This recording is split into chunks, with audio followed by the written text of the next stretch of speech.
तो हमने देखा कि x is equal to plus और माइनस इन्फिनिटिव जब होता है तब हमारी जो फील्ड होती है वो वैनिश हो जाती है। यहाँ तक आपको समझ आ गया? चलो अब आगे देखते हैं। हमारा जो ये टर्म है, ये वाला इक्वेशन है, हम इसको इक्वेशन नंबर 1 कह देते हैं। जब हम इसकी वैल्यू फाइंड करते हैं, हम जब इसका सॉल्यूशन निकालते हैं तो हमें क्या मिलता है? E Y is equal to A E raise to minus del X E raise to T beta Z minus omega T. ये वैल्यू हमें कब मिलेगा? जब x की वैल्यू ग्रेटर देन और इक्वल टू 0 होगी। ठीक है, यहाँ तक आपको समझ में आ गया? अभी हम बात करते हैं जब x की वैल्यू 0 से छोटी और माइनस डी से बड़ी होती है, तो उसके लिए इसका सॉल्यूशन क्या होगा? तो उसके लिए इसका सॉल्यूशन होगा B cos K X plus C sine K X E raise to T beta Z minus omega T. अब तीसरी टर्म भी इसकी होती है जिसमें x की वैल्यू माइनस डी से छोटी भी हो सकती है और इज इक्वल टू भी हो सकती है। तो उसके लिए इसका सॉल्यूशन क्या होगा? इसके लिए हम D E raise to omega X into E raise to T beta Z minus omega T. ठीक है, तो इसकी वैल्यू, ये वैल्यू किसके लिए है? जब x की वैल्यू हमारी लेस देन और इक्वल टू डी होगी। तो ठीक है, तो यहाँ पे हम देखते हैं कि जो वैल्यू डिफरेंट टर्म ने ली, वेयर इसमें जो डेल स्क्वायर है इसकी वैल्यू क्या होगी? Beta square minus n3 square के स्क्वायर। फिर हम k की वैल्यू लेते हैं। इसमें जो k स्क्वायर है उसकी वैल्यू क्या होती है? n1 स्क्वायर के स्क्वायर माइनस बीटा स्क्वायर। ये गामा स्क्वायर की वैल्यू क्या होती है? Beta square minus n2 square के स्क्वायर। ठीक है, तो हमने आगे एक इक्वेशन देखा था, n1 is greater than n2 greater than और इक्वल टू n3। इस वाले इक्वेशन से हमें पता चलता है कि n1 की वैल्यू बड़ी है तो n1 स्क्वायर के स्क्वायर ग्रेटर देन होगा बीटा स्क्वायर से। इस वाली इक्वेशन में क्या होगा? n1 स्क्वायर के स्क्वायर ग्रेटर देन होगा बीटा स्क्वायर से। ठीक है, और हमें ये जो हमारा n3 स्क्वायर के स्क्वायर है ये छोटा होगा बीटा स्क्वायर से, तो हम उसको ऐसे भी लिख सकते हैं। मानो ये इसका मतलब क्या हुआ कि बीटा स्क्वायर की वैल्यू n3 स्क्वायर के स्क्वायर से बड़ी है, तो हम इसको ऐसे भी लिख सकते हैं, n1 स्क्वायर के square cos square theta greater than होगा n3 स्क्वायर के स्क्वायर से। यहाँ तक आपको समझ में आ गया? और हम थर्ड जो हमने ये रिलेशन देखा था उसके ऊपर से हम एक और इक्वेशन भी लिख सकते हैं, वो है n1 square cos square theta is greater than n2 square. हमें ये वाला इक्वेशन भी उसी से मिलता है।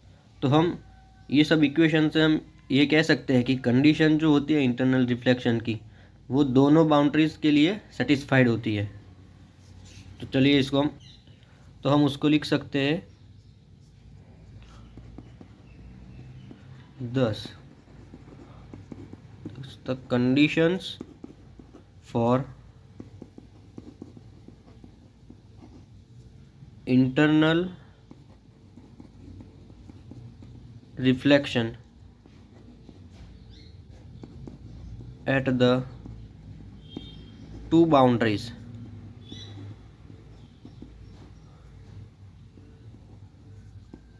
are satisfied। अब हम मैक्सवेल इक्वेशन का उपयोग करेंगे और टेंजेंटियल कंपोनेंट्स को फाइंड करेंगे मैग्नेटिक फील्ड एच को। मैग्नेटिक फील्ड एच जो जेड डायरेक्शन में हमारा जो वेव प्रोपोगेट हो रही है, तो हमें जेड डायरेक्शन में हम लिखेंगे। तो क्या होगा, minus I del omega mu zero A E raise to minus del X E raise to T beta Z minus omega T. ये किसके लिए इक्वेशन था, x ग्रेटर देन और इक्वल टू 0 के लिए। ये हमने आगे देखा था, यहाँ पे हमने देखा था x इज़ ग्रेटर देन और इक्वल टू 0 के लिए। अब हम लिखेंगे इक्वेशन जब हमारी कंडीशन होगी 0 greater than is equal to x greater than और इक्वल टू माइनस डी के। तो उसके लिए हम ये मैग्नेटिक फील्ड का इक्वेशन क्या होगा, I K omega mu zero minus A sine K X plus C cos K X E raise to I beta Z minus omega T. अब थर्ड इक्वेशन हमारी क्या थी, कंडीशन x लेस देन और equal to minus D. तो उसके लिए हमारा equation क्या होगा मैग्नेटिक फील्ड का, I gamma omega mu zero A cos K D minus C sine K D E raise to gamma X plus D E raise to I beta Z minus omega T.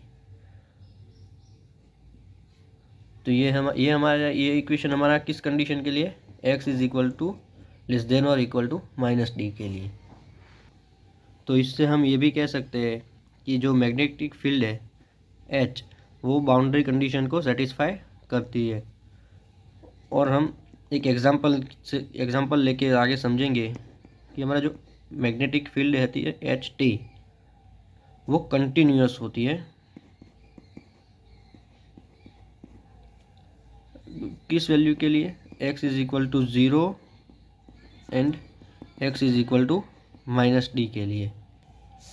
तो हमने जो आगे equation derive किया था उसके ऊपर से हम क्या लिख सकते हैं, minus del X del A is equal to K C, ऐसा हम लिख सकते हैं। तो माइनस डेल ए की वैल्यू क्या होगी, K into A sine K D plus C cos K D is equal to gamma A cos K D minus C sine K D K into D. ठीक है। और दूसरी equation क्या होगी, हम इसी के ऊपर से हम ये भी लिख सकते हैं, इक्वेशन नंबर इसको 2 दे देते हैं। तो equation from equation 2 del A plus K C is equal to 0 हम लिख सकते हैं। तो हम उसको ऐसे लिखेंगे, A into K plus gamma C into sine K D is equal to plus K into C minus gamma into A cos K D is equal to 0। तो हम इसको आगे कह सकते हैं कि for this to have non trivial solution for A and C, non trivial solution for A and C. तो जो हमारा डिटर्मिनेंट होगा सिस्टम का वो वैनिश हो जाएगा। और कैसे वैनिश होगा, तो होगा 10 के डी। तो हम इसको 10 के डी के फॉर्म में लिखते हैं। तो उसको हम सॉल्व करते हैं इस इक्वेशन को। तो क्या आता है, K gamma plus del K square minus gamma raise to del. तो यहाँ आई होप आपको यहाँ तक समझ आ गया होगा। तो हमारा ये जो इक्वेशन है इसको हम सॉल्व करते हैं ग्राफिकली और न्यूमेरिकली। तो हम बीटा स्क्वायर की वैल्यू भी फाइंड कर सकते हैं। इस इक्वेशन के ऊपर से हम बीटा स्क्वायर की वैल्यू भी फाइंड कर सकते हैं।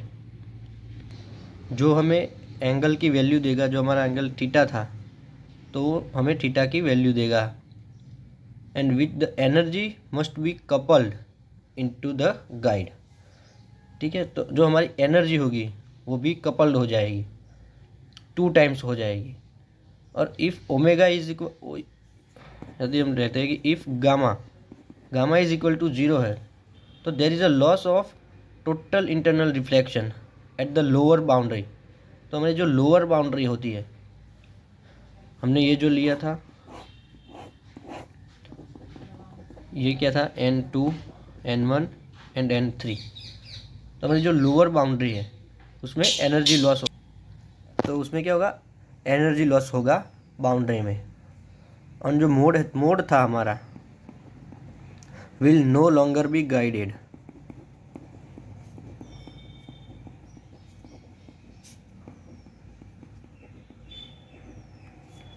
तो आई होप आपको ये वीडियो पसंद आया होगा और ये टॉपिक आपको समझ में आ गया होगा। तो आपको कौन से टॉपिक के बारे में समझना है वो आप मुझे कमेंट सेक्शन में बता सकते हैं।